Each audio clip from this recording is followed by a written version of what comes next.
God needs you to do this in 2026. But do you know what I'm talking about? The best way to ensure a productive and fruitful new year is to ensure that God is in the center of it.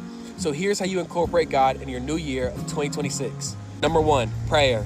Prayer can be confusing because sometimes it feels like we're just talking to a wall and we don't know if anything's getting done. So we have to use the ACTS model.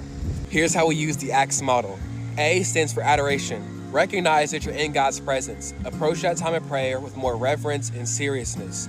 C, confession. This is one of the most important pieces. Confess your sins and where you went wrong. At the beginning, I took 5. I tried to think as hard as I could about 5 places where I fell short. God, I cursed today. God, I said this mean joke today. God, I fell into this today. God, I was lazy today. Whatever it may be, try to think of 5 or as many as you can and confess your sins to God and ask Him to forgive you because He will, because Jesus died on the cross for us.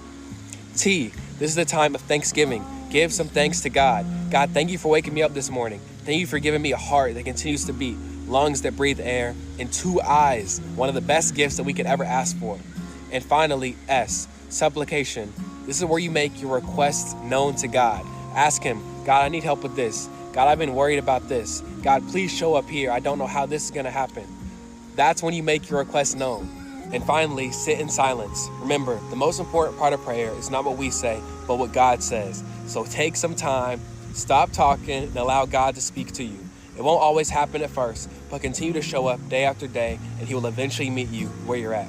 Next, you have to pick a book of the Bible. I recommend Proverbs, this is your wisdom, or Psalms. Psalms is like a friend that's so relatable. Every time they speak, it feels like they read your mind.